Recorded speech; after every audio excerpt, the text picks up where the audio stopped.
Welcome, everybody. We're going to get started in just a few minutes. I want to give everybody a chance to get into the room. We will start just a little bit after noon.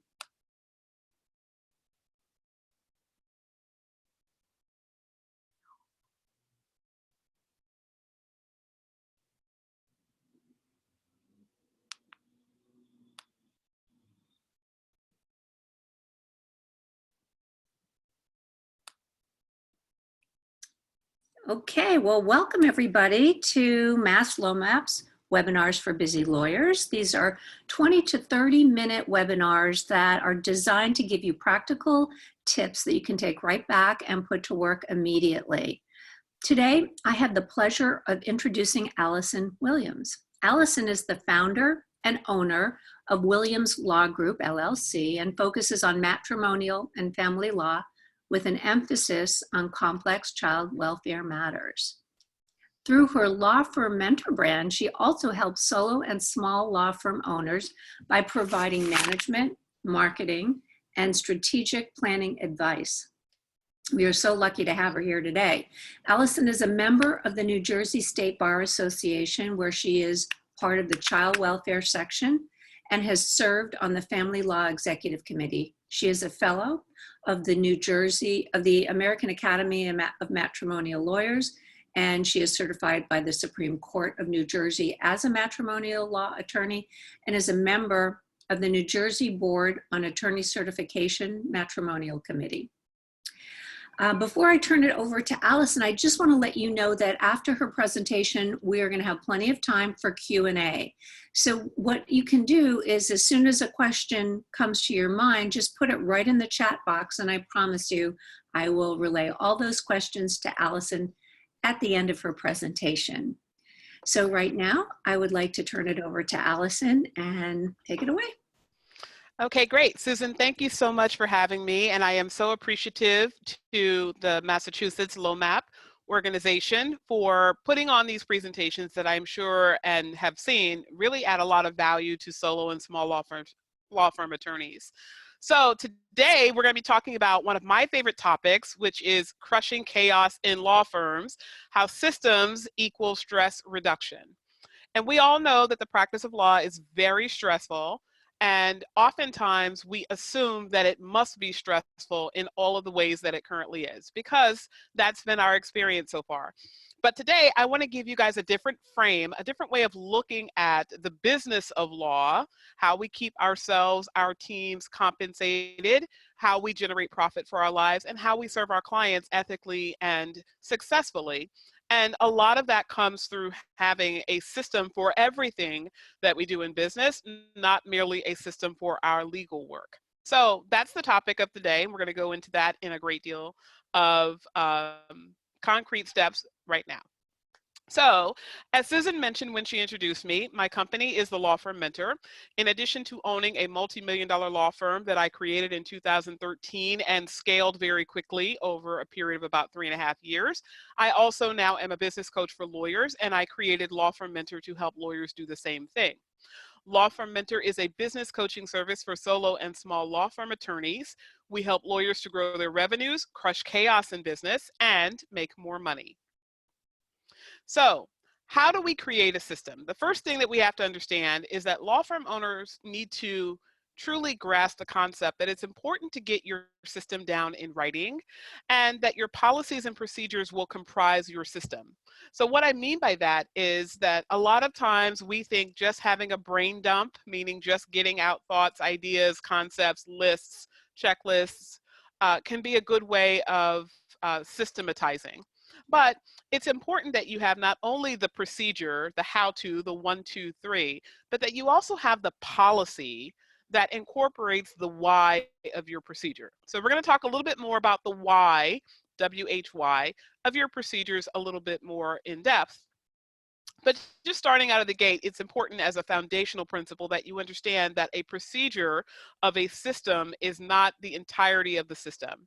You must have the policy that informs that procedure so that when things come up that are not expected, and they always do in the business of law, you will be able to, and your team will be able to decide what needs to be done based on the policy and not merely the procedures that don't exist for the problem that has arisen. So there's lots of different components to this. We're actually going to go now through a step-by-step process in order to help you to create a system and how to get your system down on paper. Okay, so by the way, for those of you that are interested, there is going to be a material download so that you can actually get in front of you a template that you can use to create your systems in your law firms. And now I'm going to walk you through what those steps are so that when you actually get that template, you'll be able to fill it in relatively simply and create a lot of order very soon in your law firm. So first thing is that you have to have a definition of what is to be accomplished. That means what category of behavior are you addressing?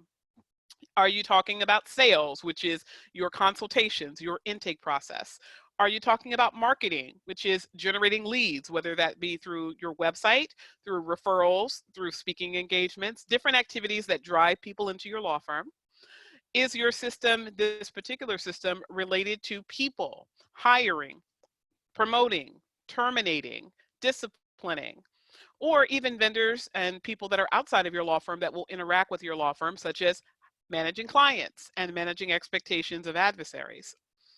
Your work systems, right? Your legal work. How are you getting your legal work done? Is that going to be codified into a system? And you can have different systems for different personnel within a law firm. You can have systems that relate only to lawyers. You can have systems that relate to paraprofessionals. You might even have systems that relate to the work of your administrative team, your office manager, your receptionist. Are you going to have a system relate to the facilities of your law firm? Meaning, what types of inventory is going to come in? Where are you going to be working? Are you working remotely, as many of us are doing right now, pursuant to executive orders of the various states because of the coronavirus crisis, the pandemic? Or are you going to be working at a brick and mortar facility? And if you're going to have a facility, which all of us will, you're going to have to determine things such as who is going to be monitoring that facility? Are you going to have security concerns? What are the protections you're going to put in place for your infrastructure of your technology? What about communications? You know, your system could relate to how information is spread through your law firm, whether that be from you to your administrative team and or your lawyers and or your paraprofessionals, or outside communications, communications from people that work in the firm to people outside of the firm, so that you can protect the firm from any type of grievance or malpractice action, and or that you can facilitate the continuation of work, i.e. communicating about your business in a way that draws in more people. You need to have communication, you need to have systems that deal with money. You know, who is going to handle the money? How is money going to be generated? How is money going to be filtered from one person to another? What types of activity are going to be compensated? And when can there be a loss of compensation for behavior in the law firm? And then the one area that I think is often overlooked, which is the personal development piece, meaning how are you as the owner going to ensure that you have the mindset that will both buttress you in difficult times, like what we're dealing with right now, but also in order to rise to the occasion of the type of business that you desire. Because the level of mindset and strength that you need to have when you own a $100,000 business is very different than the level of mindset that you need to have when you have a $500,000 business or a $5 million business. Okay, next, after you understand what must be in your system, you also have to understand and have an explanation of why your tasks are to be accomplished as they are. In other words, people need to have a context for what you are asking them to do. Yes, you are the boss. Yes, you get to set the policies and procedures. Yes, I said so is a complete sentence, and you can certainly rely upon that. But if people don't have a context for why they are doing what they are doing, they are more likely to resist if what they are asked to do is not something that's natural to them. And they are more likely to fill in the blanks, fill in the missing information with steps and components of things that they're thinking that don't necessarily fit with what you are thinking. So people need to understand why they're being asked to do what they do. And this both helps to create cohesion in your office, as well as give people a sense of the rationale, the priorities of the owner, so that they're always looking to serve the interests of the owner, i.e. the interests of the business, because the owner's interests and the business interests are obviously aligned in everything that they do. Okay, next, after you have your what and your why, you need to go down to considering and identifying the key responsibilities within each domain. And by domain, I am referring to those categories that we talked about in the what section: sales, marketing, people, systems, facilities, communications, money, and personal development. So in each of those areas, you're going to identify key responsibilities for each person who is going to interact and transact business in your law firm. Now that may sound pretty simple, right? What are the key responsibilities? Anyone can pick those out of a lineup. The problem with key responsibilities is that oftentimes we think that a task has to be done by a person, and we don't often piece it out or parcel it out so that there are multiple people involved in a responsibility. And a lot of people do that instinctively, right? If I'm a super solo and I have no staff, then the first time I get a staff person, I have to, quote, find things for them to do, because there's not a job for them until I delegate. But once you start to get into the habit of assigning out responsibilities, one of the things that is often missed and often inhibits law firm growth is that owners often think that the extent of their growth capacity is the extent of their hours in a day. So if I intend to work 10 hours in a day, I'm going to get into my office at 8 a.m., I'm going to leave at 6 p.m. And my expectation is that some of my tasks are going to go to my secretary or paralegal, and the balance is left to me. Then I see an upper limit. I see a ceiling on what I'm able to accomplish, because there are only so many hours in a day. I don't want to add more hours, and therefore I can't do more work. But what we have to get into a mindset of thinking about our work is that once you get to a full plate, you should be looking for ways to offload your plate. And by the way, even before your plate is full, you should be looking for ways to expand capacity so that the person who has the most qualifications and the least cost to the business is doing the work in the business. So that means, again, lowest cost, highest qualification is always the standard for legal work. And many times that is not you, even if you as the owner are able to do that work. Because if you have less available time than the full capacity of your hours, right? You've got 10 hours on your day. You intend to work 10 hours, but you only have 6 hours worth of legal work. That extra 4 hours is not dead time for you to play on Facebook. That extra 4 hours is time for you to be marketing to generate more clients for the business. So there is a value to that. And because sales is our highest priority in a business, if you're not making sales, you don't have a business. And marketing is our second highest priority, because if you're not generating leads as a lawyer, you're not having opportunities to make sales. You're always going to prioritize that work as the owner of the business, even if you have other people doing other activities in the business. Okay, so now that we have our key responsibilities down, we're going to go even further down our list of priorities to make sure that we have a list of the necessary tasks in logical order for each responsibility. Now, this again may seem very common sense, right? Of course, we have to have the necessary tasks, but a lot of times there is an order that comes out of what we do that is just based in what happened the last time we did the task, right? We're not always sitting down and conceptually thinking through how we do things and in the order in which we do things. Many times we are simply thinking, I need to get this done, and the fastest way for me to get it done is ABC. But sometimes if we look at the order in which we are performing tasks, we can start to make a better use of our time as well as a better use of our energy when we are reprioritizing the order of our activities. So I'll give you an example of this. Once upon a time, I had a file clerk who was a college student working in my law firm. And this file clerk at some point became well enough attuned to how we did things as a business. She was with us for several years before she graduated from college. And she began to oversee the work of our intern. So she delegated to our intern the responsibility for filing documents and shredding documents. And she had an order of her day for this intern, and the intern would check in with her periodically throughout the day to make sure that she had everything done that she was supposed to get done that day. Well, one of the things that my file clerk realized, and I'm calling her a file clerk, she was actually a paralegal assistant at the time. She left us. She is still the heart of our business. She still comes back to visit us, even though she's now a nurse. Scary job that she has in today's day and age, but we're happy that she got to move on to what she wanted. When she comes back, she tells us, and we kind of revisit this story of how at some point she reordered the responsibility of the file clerk, or pardon me, of the intern. So the intern was doing filing first thing in the morning, shredding of documents in the afternoon. And what she realized was that flipping that, doing the shredding in the morning made a lot more sense, right?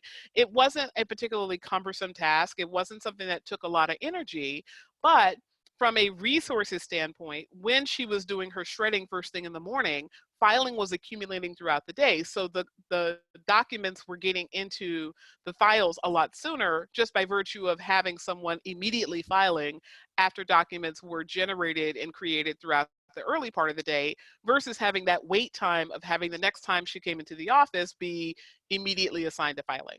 So it started to improve the ability for lawyers to get documents accessible to them just by virtue of that one shift in the way that she did things. So the logical order seemed to be filing in the morning, shredding in the afternoon, until she took another look at it and said, wait a minute, I don't know if we ought to be doing it that way. Maybe there's another way that we can do this to save us some time and ultimately saving some money in the law firm.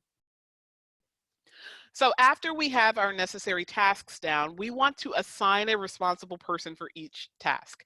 Now, this is very important because when you are creating your system, if you are the only person in your law firm, you don't want to have a system that says everything is to be done by the owner.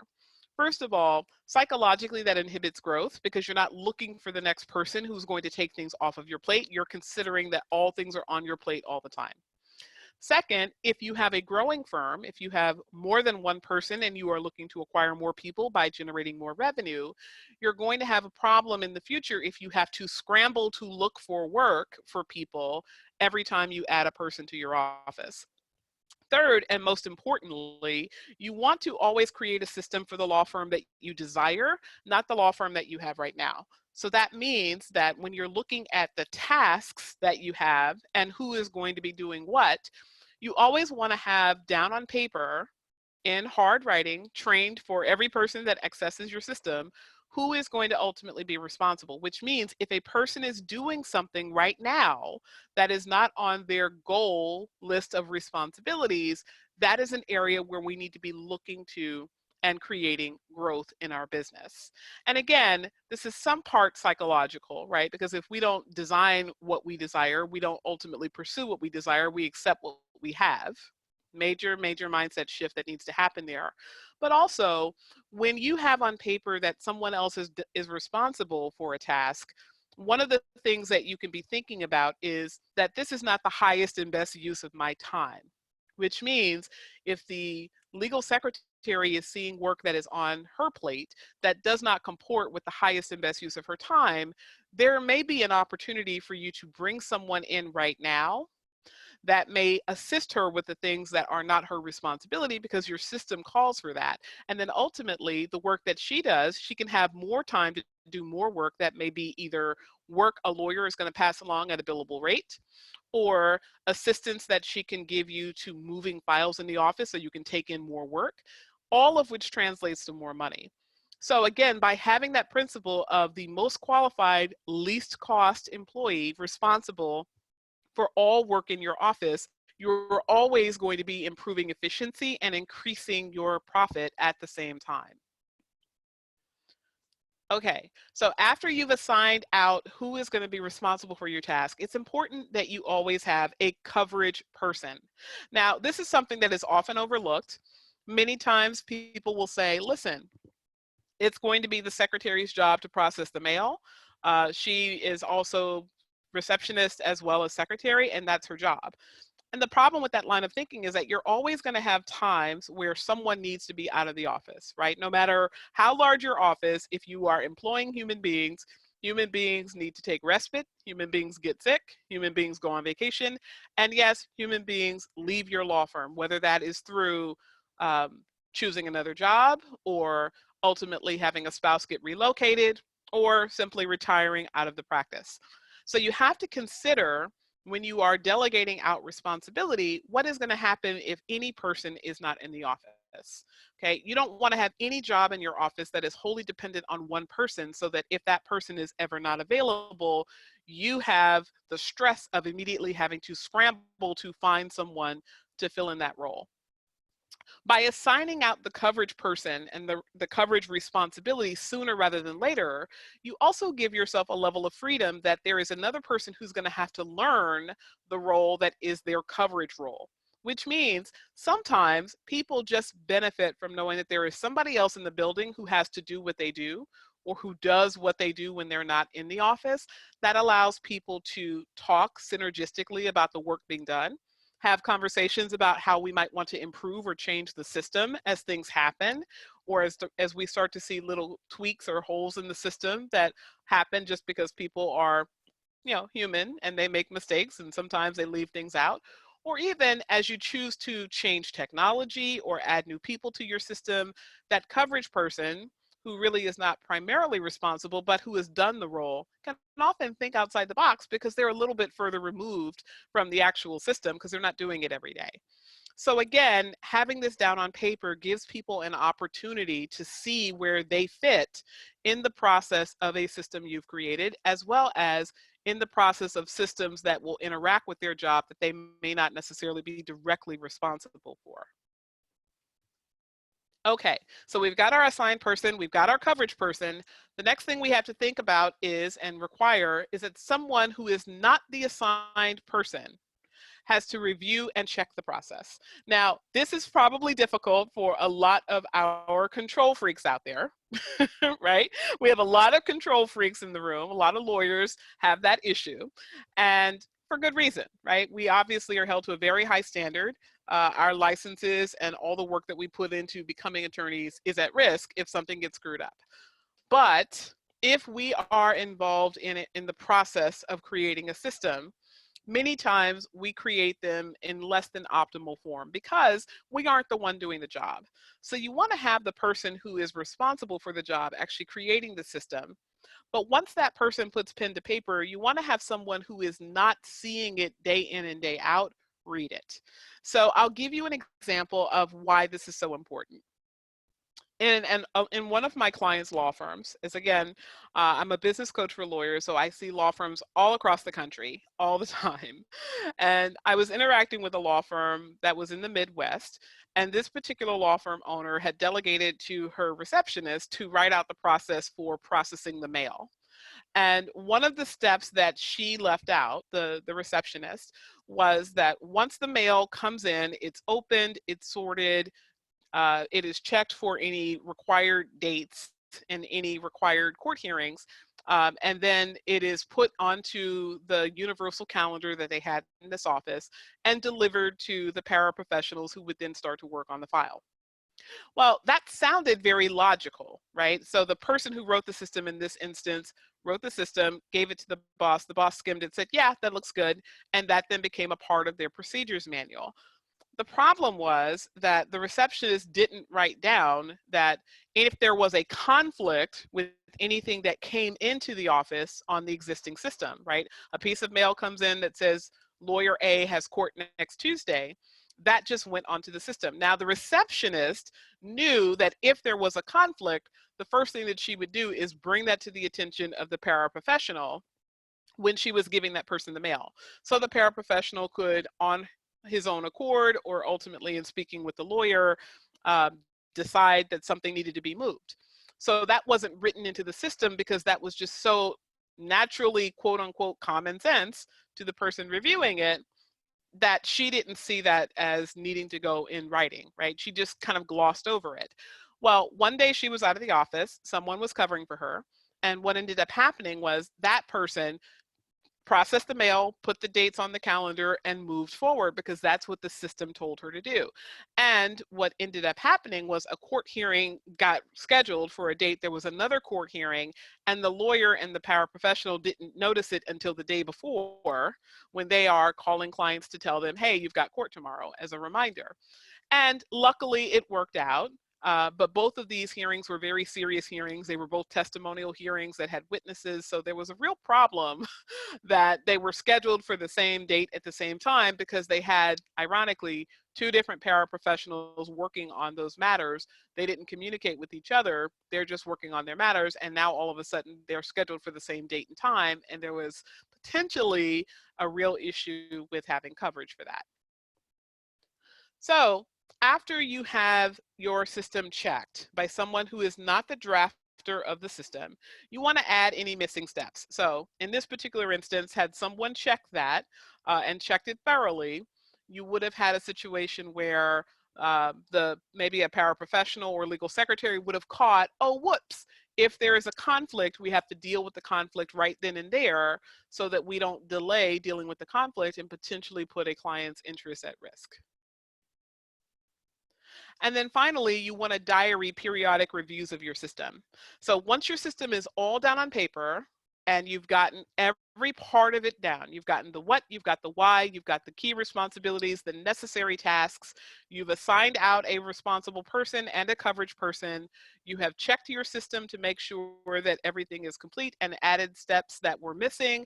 Now you've got your periodic review of the system. So I highly recommend that when you first create a system, that you review it very often so that you see how it's working, right? Some of your documentation of your system could be just writing down things that you've been doing for years. There's never been a problem, you know it works, and you want to keep that system into perpetuity. Some of what you write down in your system could be brand new, right? You could be moving into new areas of marketing, right? Particularly now. Now there is a surge of people moving online with their marketing. And so if you are somebody that has not been online and you are now adding online marketing as a component of a marketing system in your firm, you're definitely going to want to check that on a very regular basis. So to start, I would highly recommend that you have at least once a week for the first 4 weeks, and thereafter that you're checking it at least once every 30 days. Now, once you get your system under wraps and everybody sees that the system is working, the inclination may be not to follow up with it again because, hey, this is working. Why do we need to check it again? Well, the problem with that is that sometimes, many times, if you are in a business that's evolving, and all of you should be in a business that's evolving, right? If you're not growing, you're dying.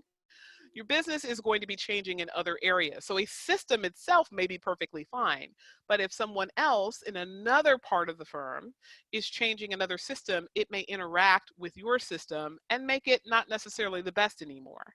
So you want to make sure that you continue to check on it for a period of time until you know that there is stability with everything that is touching that system, so that ultimately it doesn't just work well, but it works well consistently, reliably, and over a period of time.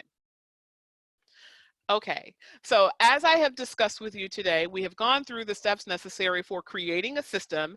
And for those of you that would like to actually see this in paper so that you can actually fill in your own form as to your systems, I've created a resource for you. It is absolutely free. You can access it at my website, lawfirmmentor.net/crushing-chaos. That link is up on the screen in front of you now. So that, again, if you want to actually start to work with law firm systems and figure out what goes on to a law firm system, you will have that resource in front of you. Now, this is something that I teach regularly at one of our signature programs called Systematize Your Law Business. If you'd like more information about that, just go to our base website again, lawfirmmentor.net, and you'll be able to read information about that. We have a lot of information online at various places.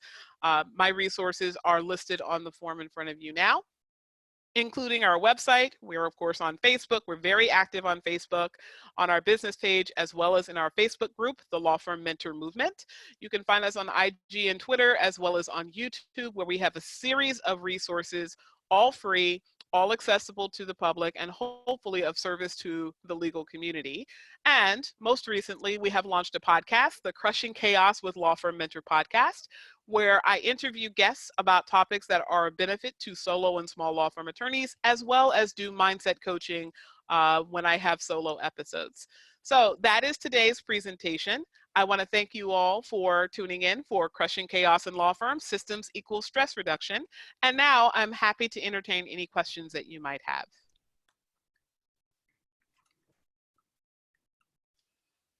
Allison, thank you so much for a really terrific presentation.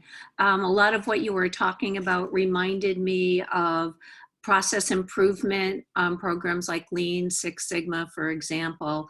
I want to give people a little bit of time to chime in with their questions. Please put them right in the chat box, and I will convey them to Allison right away.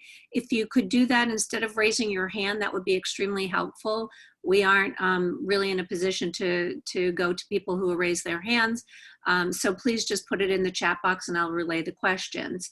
I have a question for you all. I'm waiting to hear from the attendees with their questions. So what if somebody who's listening is a solo practitioner, kind of a jack of all trades?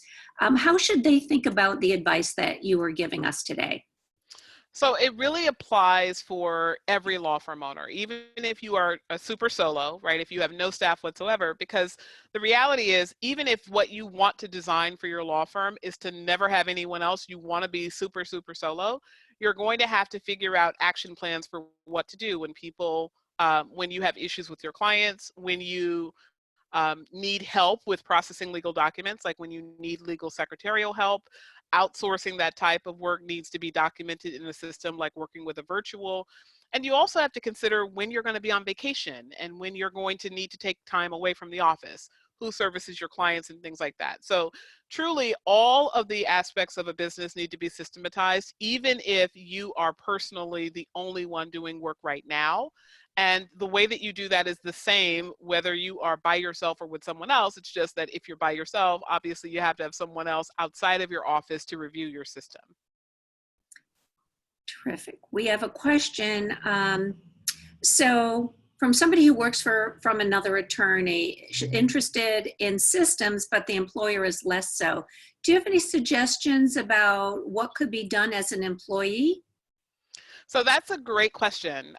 What I would suggest is this, the value of a system is for the business, but if you are someone working in the system, right? If you are someone working in a law firm, and by the way, if you don't have a systematized law firm and you have chaos in your law firm, chaos is a system. It's not a very good one, but it is a system, right? So everybody works within a system.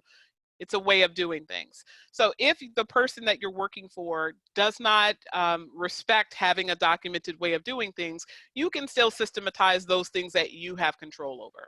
So get your legal work under control.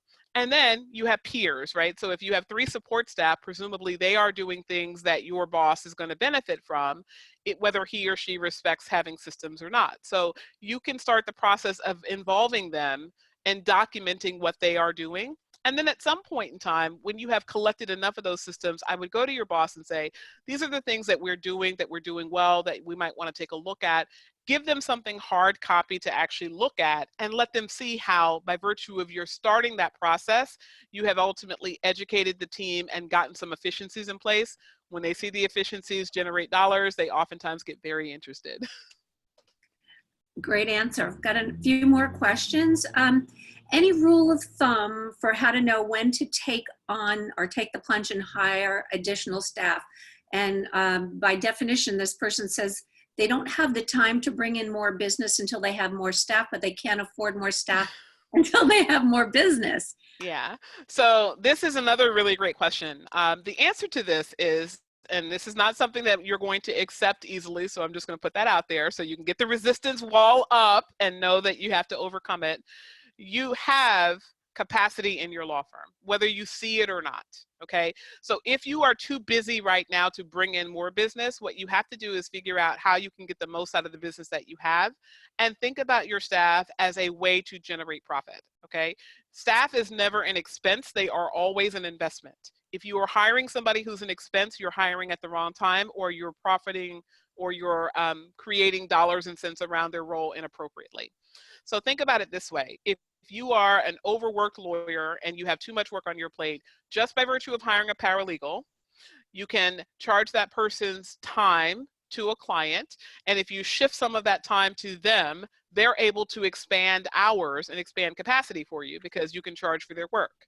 So if you take that same amount of hours that you have, you've got 30 hours of work in a week, and you take 10 of those hours and give them to someone else, those 10 hours are going to expand when they get on their plate because they can do things that you can't get to.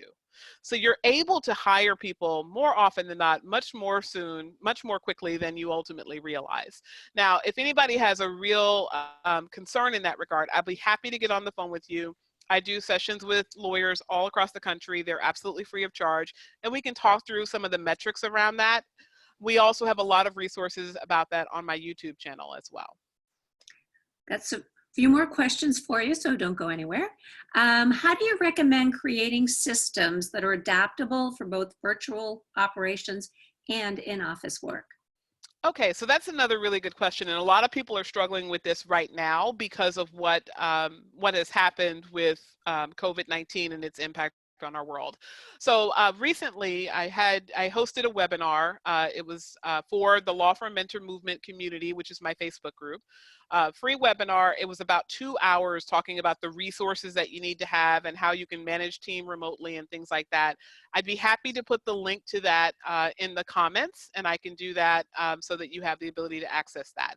One of the things that I would suggest right away, though, is that you not think about having systems in terms of virtual systems versus in-office systems.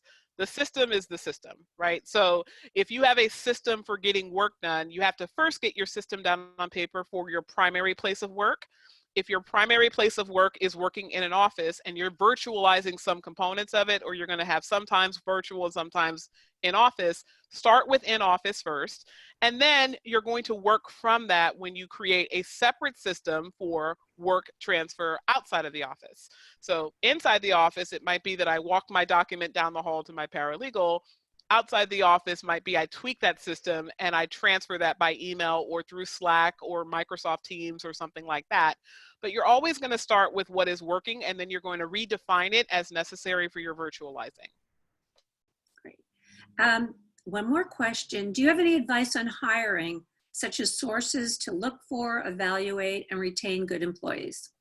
Okay, yes, so I have a lot of resources in that regard. One of the things that I highly recommend for you to get the best person for your team is to always use hiring assessments.